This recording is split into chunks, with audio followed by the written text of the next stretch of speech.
Hello students, to আজি ভিডিওটো আমি ডিসকাস কৰিম ক্লাস 10 ফাৰ্স্ট ইউনিট টেস্টৰ সিলেবাস আসামিজ সাবজেক্টৰ। তো যোৱাকালি আমি ইংলিশ সাবজেক্টৰ সিলেবাস দিছো, যদি চোৱা নাই চাই লবা।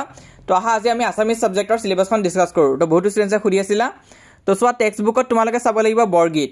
বৰগীতটো তোমালোকে পঢ়ি থবা। তাৰপিছত নেক্সট তোমালোকে চাবা জিকিৰ, তাৰপিছত চাবা উদ্যোগী হও আহা। তাৰপিছত নেক্সট তোমালোকে চাবা ধৰ জাৰু ধৰ ভাই। তো এই চাৰিটা চেপ্টাৰ ধুনীয়াকৈ তোমালোকে পঢ়ি থবা টেক্সট বুকৰ। এখিনিৰ পৰা আহিব, তো এখিনি ভালকৈ কমপ্লিট কৰি ৰাখিবা। তাৰপিছত নেক্সট তোমালোকে চাব লাগিব গ্ৰামাৰ পাৰ্ট। তো গ্ৰামাৰ পাৰ্টত ৰচনা আছে, তো ৰচনা কেইখনমান তোমালোকে প্ৰেক্টিছ কৰি ৰাখিবা। তো মেক্সিমাম ডিষ্ট্ৰিক্টতে ৰচনা দিব, তো ৰচনা তোমালোকে পাৰিব লাগিব। নেক্সট তোমালোকে চাবা জতুৱা ঠাঁচ। নেক্সট তোমালোকে প্ৰেক্টিছ কৰিবা বিপৰীত শব্দ। তাৰপিছত শেষত তোমালোকে চাবা পুৰণি শব্দৰ আধুনিক ৰূপ। তো এই গোটেইখিনি চাই থৈ দিবা, গ্ৰামাৰত এইখিনি আছে। আৰু নেক্সট তোমালোকে আছে দ্ৰুতপাত। তো তাৰ পৰা তোমালোকে চাব লাগিব দেউৰীসকল, তিৱাসকল, নেপালী ভাষী, গোৰ্খাসকল।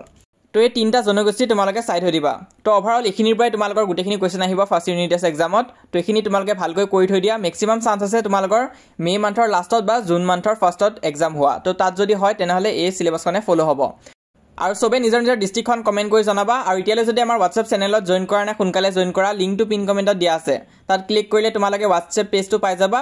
সেই পেজটো ফ'ল' কৰি ৰাখিবা, তাত সকলো ধৰণৰ আপডেটছ আৰু ইনফৰমেশ্যন পাই থাকিবা।